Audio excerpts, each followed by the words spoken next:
Hello, Gingerman here, and today I am in the stunning little village of Culross. Now, I have visited here many times, and I was here actually in episode 3, I think it was. Me and Bearded Bam cycled here, and I promised I'd come back, and here I am. I'm going to be taking a closer look at the stunning historical village of Culross. Yeah, I know this is going to be a good one. The sun isn't out today, it's a bit overcast, possible rain. I've got my hat on, so I'm well prepared. Got my walking shoes on. Yeah, Culross. Let's be having you, pal. Peace! I'll turn on the camera, test my microphone, I'm firing up the podcast, sound waves coming to your home. Gingerman is here to make your day. Gingermanwithacam, I'd like to hear you say today.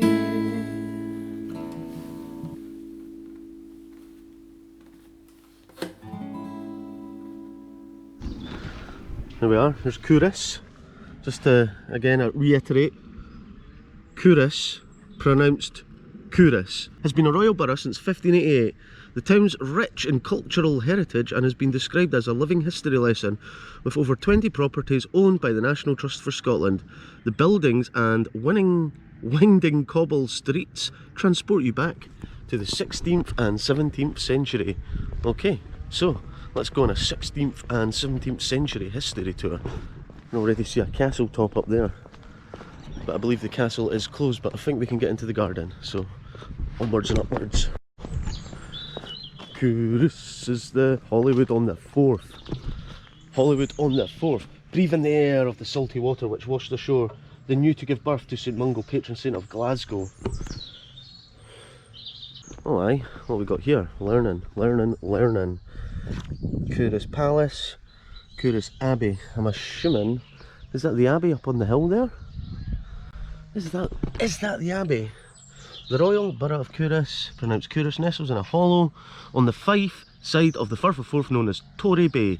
It now consists mainly of 16th and 17th century architecture, but St Cerf is believed to have founded a monastery here in the 5th century. In the 6th century, St Mungo, who founded Glasgow Cathedral, was born in Culross. There you go. It's the best kept small village. There's one of those Fife annual trophies.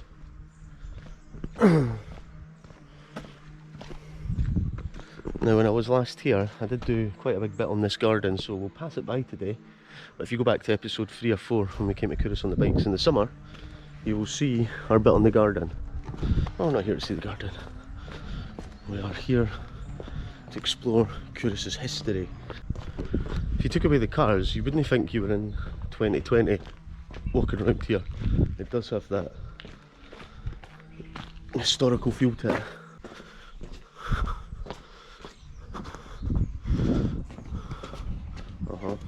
This is the bit that was filmed in Outlander, I believe. Yes, it was. The Market Cross. We've arrived here already. Look at this. Wow. Truly is something else. Minus all the cars.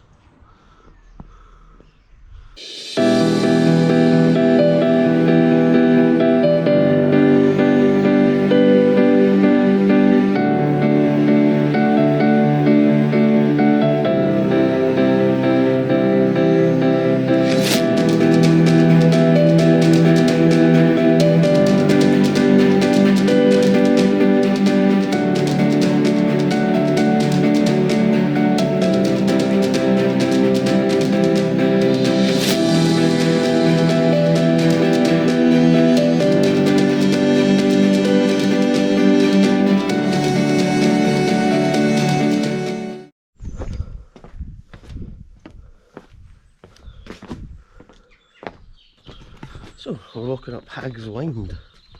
What's up the top of Hag's Wynd? What is this? What is this? Any ideas? It's got loads of chewing gum on it. I probably shouldn't have touched it. Just hanging out the wall. Leave in the comments below if you know what that's for, because I have no idea. Look at this. Oh wow.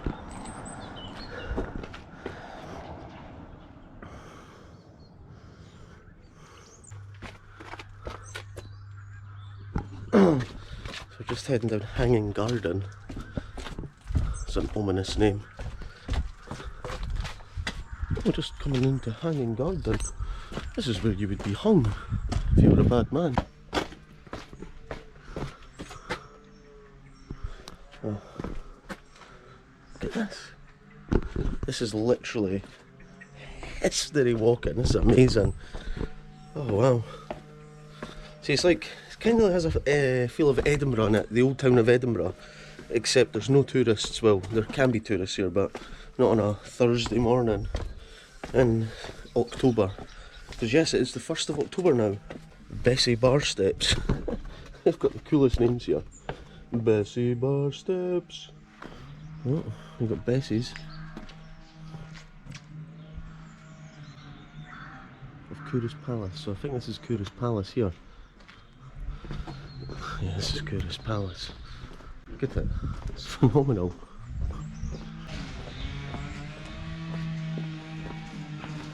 The gardens are open. It's like the garden I just walked past. Look at this though for the palace. This is lovely.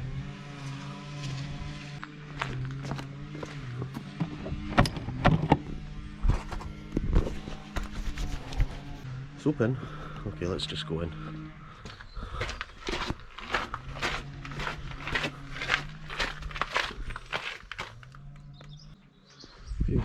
Produce for sale. Bloody ploughman.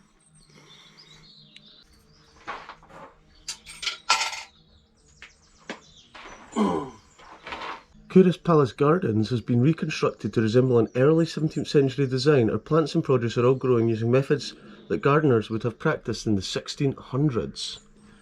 And it's all organic. Holy moly. Look at this.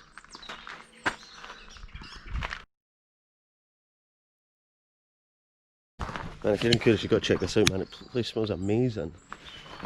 It is literally teeming with life. Pea! We got some pea. We got some pea. I think I need a pea. Goodness. Hello.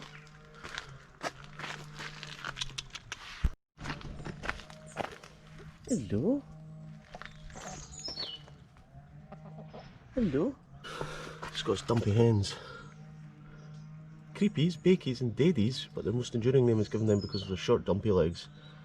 One of the rarest types of hen in the United Kingdom, this ancient breed is thought to be 700 years old. Dumpies come in a variety of colours including black, brown, cocoa and white. So there's our dumpy hens. And they are nice and friendly. Hello dumpy hen. I'm at one with my chickens like I'm at one with the chicken. I'm getting a bit soaked being in here, so get back in.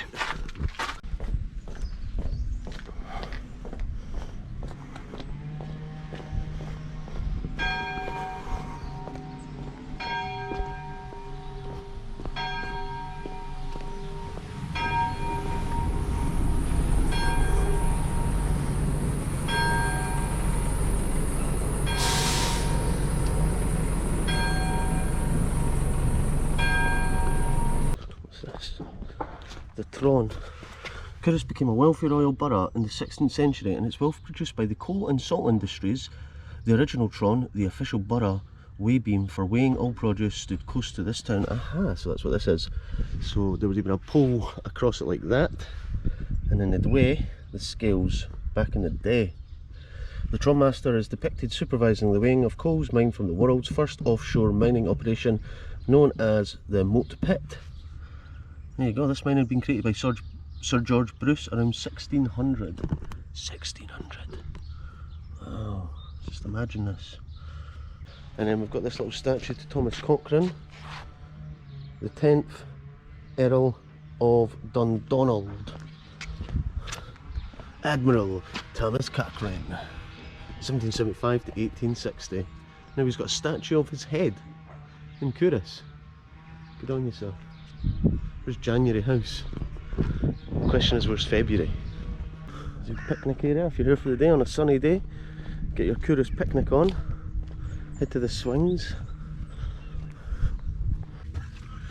I am Gingerman.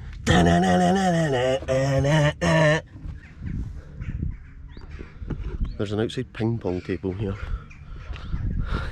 It's the first in Fife. First outside ping pong table I have seen. Look at this. So Culross was an important religious centre in the 6th century. It is the legendary birthplace of St Mungo. So I've heard a lot about St Mungo here. He seems to be the main man of Culross. Wow, look at this.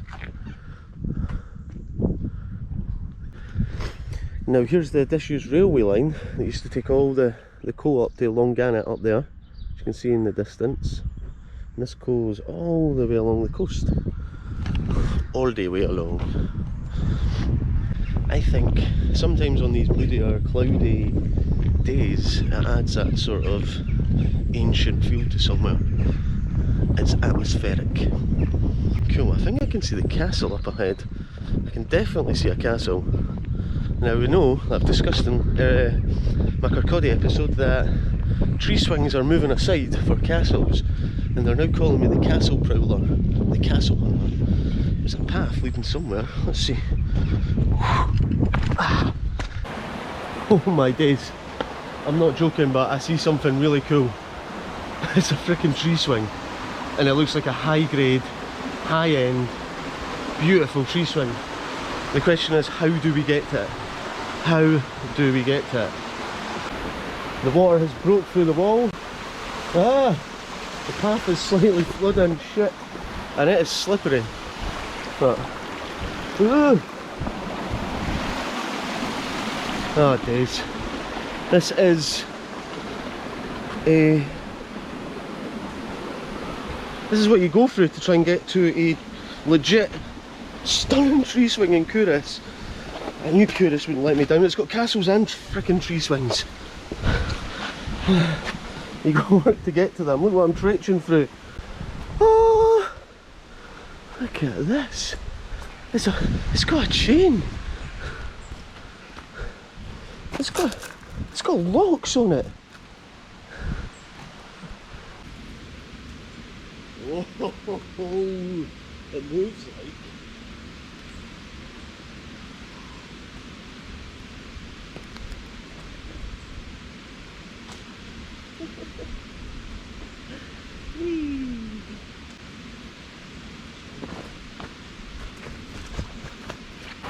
Oh man, that tree swing's really made my day. But look at this, the path is flooded. I'm opting to walk on the wall. I'm going to jump over. Oh man, I'm glad I wore my boots. Oh shit. Ah, Culross, Culross, Culross. You really are something special. 1 in a million, I say. 1 in a million. I don't know where I'm going. I've gone off course. I'm now heading on a woodland walk. I've already found a tree swing. I just pack my bag and go home. Nah, this is too beautiful to stop. Whew. I believe there's a kirk up here somewhere. I keep seeing signs for West Kirk. And I want to check it out. I do. I've already found a tree swing. Look at that castle, which I think's over there. So we'll follow to the kirk, then we'll head in the direction of the castle. West Kirk, 200 yards. This way. Whew. The West Kirk was the original parish church for Culross in Kincardine from the early 12th century until after the Reformation, when that status was transferred to Culross Abbey. Locating the church on the main moor road between the two places was a logical choice, but it still meant that on their only day off work, many of the parishioners, miners, salt panners, labourers and their families had to walk more than 3 miles to church. Imagine having to walk 3 miles to church on a Sunday morning. Boom. Wait till you see this though. What? This is a hidden gem.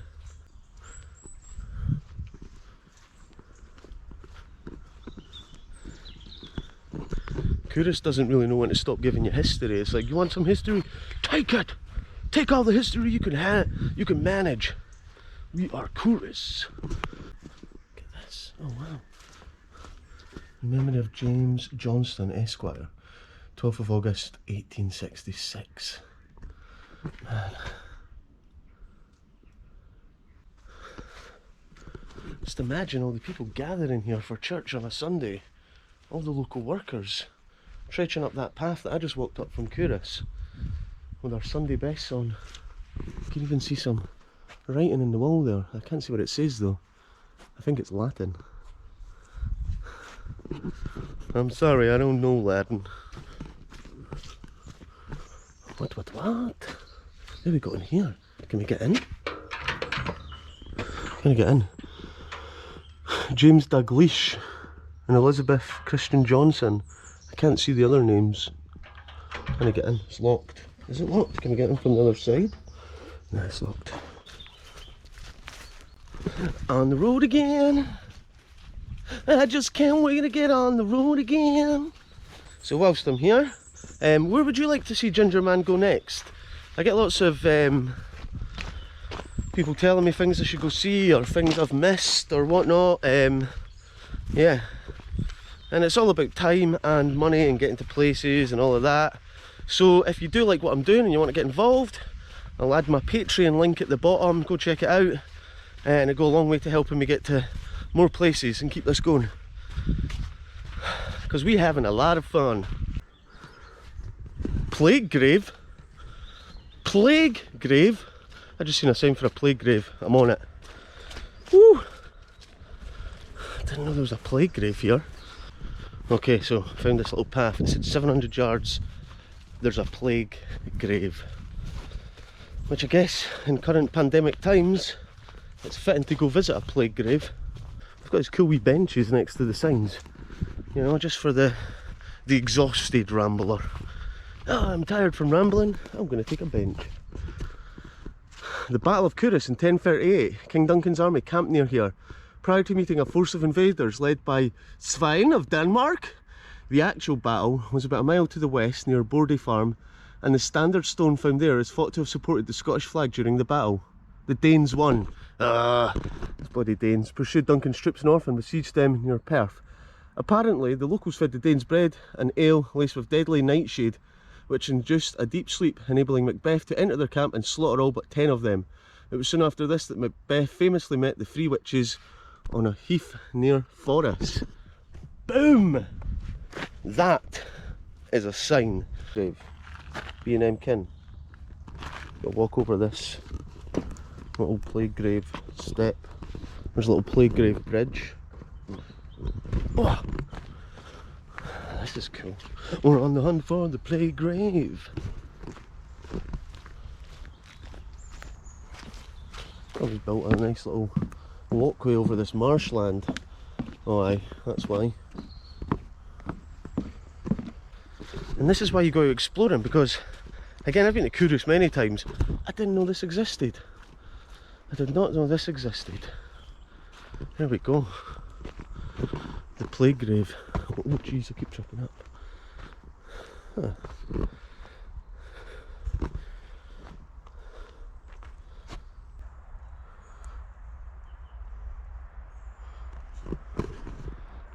I don't get spooked out easily.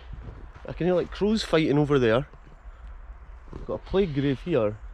Just this. It's quite spooky here, I'm not gonna lie. This would be creepy at night. Very Blair Witchy.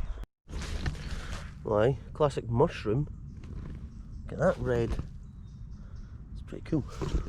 Mushrooms are cool. Is this mushroom season? Oh, we're heading back into the town of Culross in search of a castle. If we can find it. If we can find it. Man, look how awesome these pathways are. I love autumn. It really is my favourite month for walking.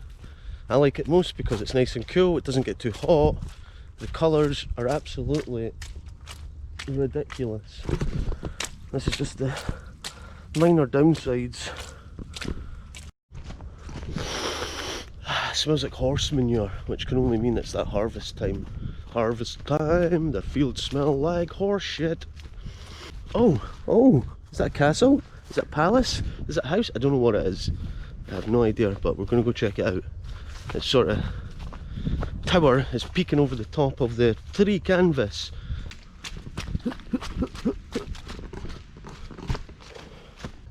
And as you can see, we're back on the coastal path, the Fife coastal path to the Culross. To Culross. That was some woodland walk. I just went off on a tangent, found a tree swing, kept walking, found a kirk, found a plague grave, found a castle I can't get into, but hey ho. And there's the beautiful shoreline of Fife. Is this your Reggie plate? Come collect it, it's in Culross.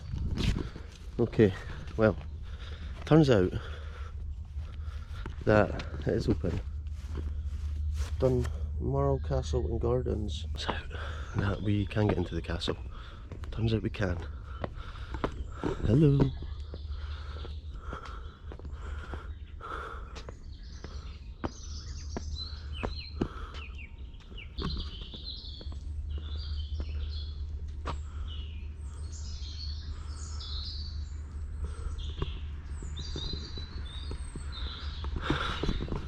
There's the castle.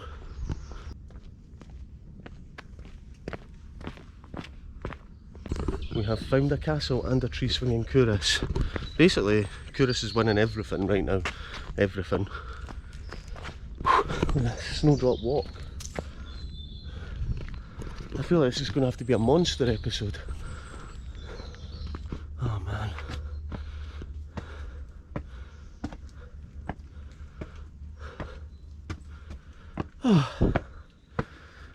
The edible wall, the wildflower, it's all happening.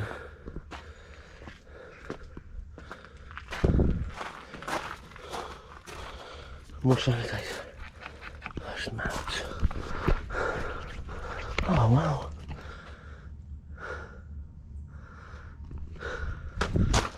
We made it.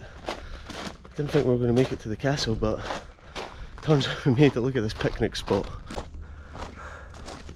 Would you like to live in a castle? Castle remains ice house. By the mid-19th century, most country estates had an ice house vital for keeping food fresh and providing an ice supply. This is the ice house. Look. This is awesome. Where's the edible wall? I want to eat a wall. This tree is older than your grandparents together, I bet.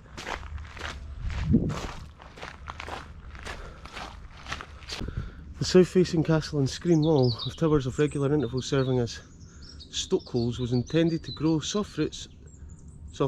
Fires would have been lit in early spring in order to protect the fruit blossom from frosts. Cool. The edible wall. And the sun's come out. Just in time.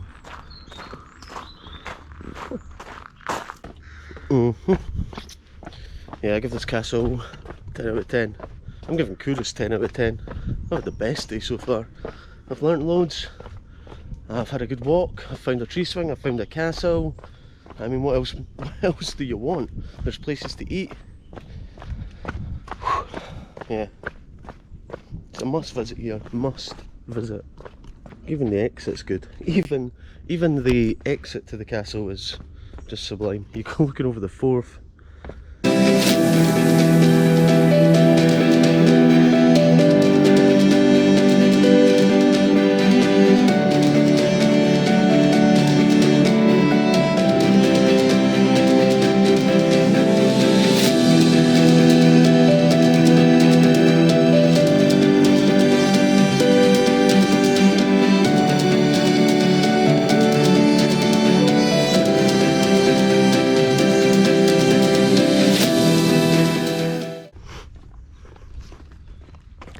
Beautiful houses. Look at their windows right on the road.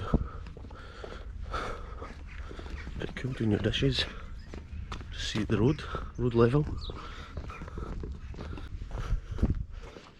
Culross substation. Wee car just sits there chilling. you are in Culross and you're hungry, you've got to come to the Red Lion Inn.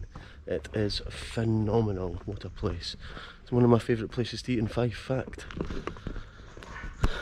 So cosy. Well, I've come to the end of my tour of Culross, and what a morning I have had.